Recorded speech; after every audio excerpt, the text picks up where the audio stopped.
I just bought this atomic watch in Hammacher Schlemmer in New York.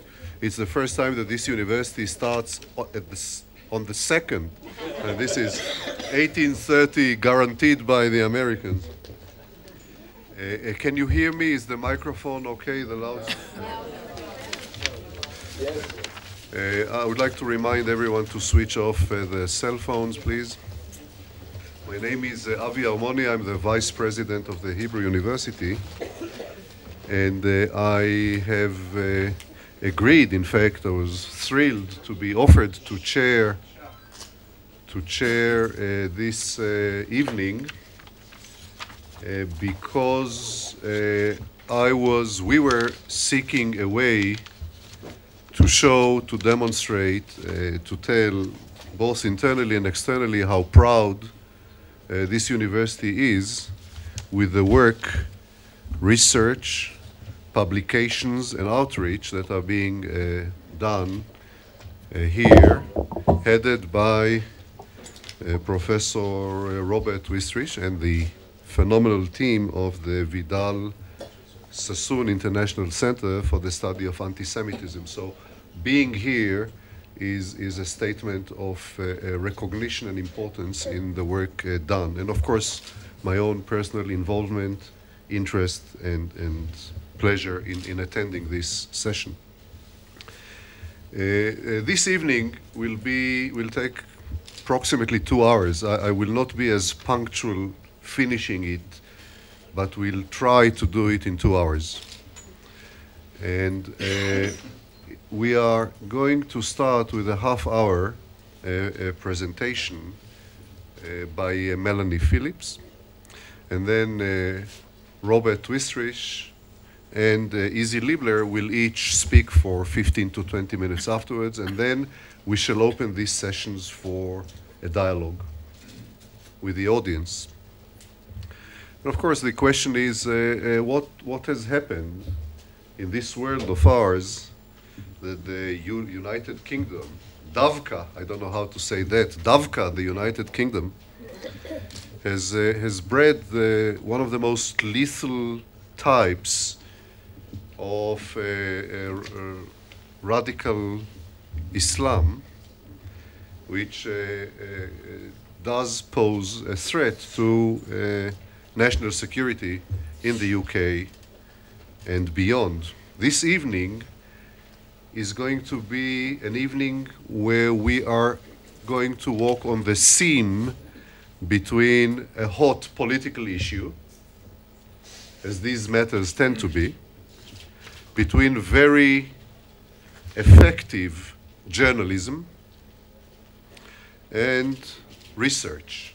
So tonight, research, journalism, and politics are going to meet. We shall start with Melanie Phillips. I want to thank you from the podium for extending your stay to this week. Melanie was supposed to go back to England last week. She stayed this extra week in order to be here with us. And when I thanked her earlier, she said, "A pleasure. Any good excuse, I'll stay here." But I still wish to recognize that and thank you. Melanie Phillips of the Daily Mail, London, journalist, author, and broadcaster, best known for her controversial column about political and social issues, which currently appears in the Daily Mail. She was awarded the Orwell Prize for Journalism in 1996. She is the author of Londonistan. We shall get to that, I think, tonight. An analysis of Britain's appeasement of Islamic extremism, which was published in the US in May of 2006, and then later on at the UK. Born in '51, Melanie Phillips read English at St. Anne's College, Oxford, before training as a journalist on the Evening Echo. After a short period on New Society magazine, she joined The Guardian in 1977, where she became its social services correspondent and social policy leader writer. After a stint as the paper's news editor, she started writing her column in 1987, taking it to The Observer and then to the Sunday Times before starting to write for the Daily Mail in December of 2001. She's also a regular panelist on BBC Radio 4's The Moral Maze. She wrote books. She's very active, very effective, and of course, her website is really the source of a great deal of views and ideas and clear and effective piece of journalism. In the words of one Izzy Leibler, writing in November of '06 at the Jerusalem Post, Izzy Leibler said about Melanie Phillips, the hard-hitting columnist and author of Londonistan condemned the Jewish leadership for its passivity. She alleges that during the hate fest against Israel in the course of the Lebanon War, Anglo Jewry maintained its minhag Anglia, behaving like cowards, being craven and servile, and fearful of rocking the boat. Without getting into any issues here, I just thought that I would not only recognize Izzy Leibler as one who reads, but also to point out Melanie's courage and the website controversial messages that, of course, without saying whether we agree or not agree, we cannot say that we are indifferent. So it is a huge pleasure for me to introduce to you Melanie Phillips.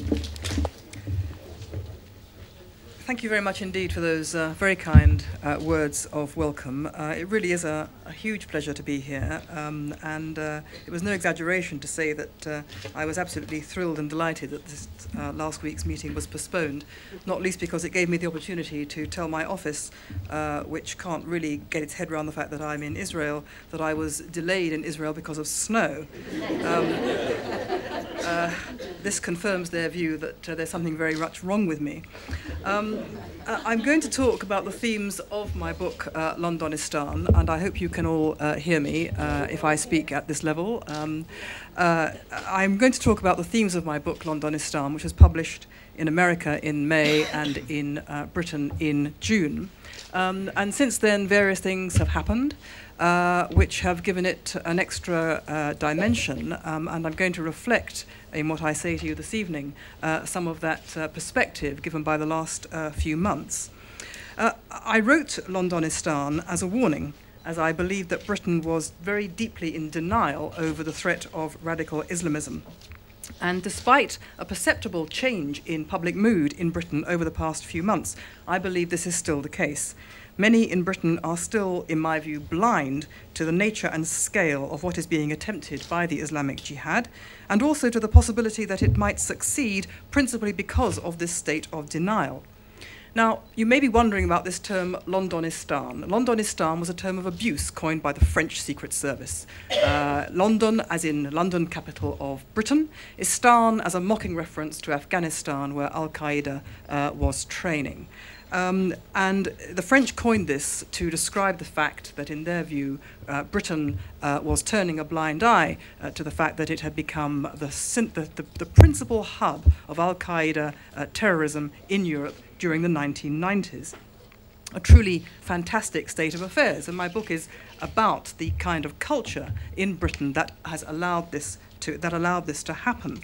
But to me, the term Londonistan, and the reason why I called my book Londonistan, is that it doesn't just reflect something that happened in the 1990s, this phenomenon of Britain's role in Al-Qaeda terrorism per se. To me, Londonistan is also a state of mind, where people not only seek to appease, but to a large extent come to believe and absorb the ideas and assumptions, or at least many of them, of the enemy that intends to destroy them. This state of mind, Londonistanism if you like, is a state of mind that applies, in my view, not just to Britain, not just to Europe, but also to sections of America and to sections of Israel.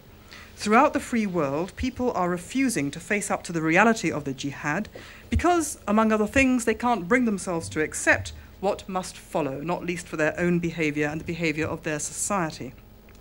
it's so much easier to take refuge in alternative explanations, not least ones that blame themselves for their own victimization. It's much easier to blame yourself or your own government or your own society, which basically in a democracy you can change, at least in theory, than it is to identify a threat which is something which you can't easily get a handle on at all. And just as these people embrace their enemies, so they turn against their allies. In Britain, particularly, they have turned against America and Israel. They refuse to accept that we are in the throes of a holy war waged upon the Western world, in my view, for more than 25 years, with Israel, you might think, the proxy target well before that, without our even recognizing that it is a holy war, because it doesn't fit our definition of a war, which we assume is a war between states. This, in my view, is a world war being fought in many disparate theatres with many proximate and different causes, but all with one single coherent aim: to defeat Western civilization, to establish Islam as the dominant power in the world, and to restore the medieval Islamic caliphate. Looking back, it's clear to me that a key development was when Ayatollah Khomeini established his theocracy in Iran and declared his intention at that point in 1979 to wage war upon the West and to subjugate it to Islam. This was largely ignored at the time in the West. This arrival of the theocracy in Iran, looking back, we can see that, among other things, it ignited political Islamism around the world. It gave rise, in turn, to the rival Wahhabi version in Saudi Arabia, and it exported the notion of Islamic rule, the goal of Islamic rule, as a global project. At the same time that this radicalization was happening, and this radicalized a lot of British Muslims who previously had been very quiescent, but saw in Iran the example of what might be achieved elsewhere. At the same time that this radicalization was happening, Britain and Europe were experiencing a mass influx of Muslims, and among others, as borders in Europe opened and the poor south of the world migrated en masse to the more prosperous north. The problem was that, unlike other immigrant groups, successive generations of Muslims have failed to integrate into Western societies and instead try to colonize their host countries, a program for Europe that was explicitly laid out by the Muslim Brotherhood more than 20 years ago, but today is unknown and ignored and even repudiated by people in the non-Muslim world who refuse to believe it. We can see the outcome. From Britain, we look across the Channel at the daily violence in the French suburbs,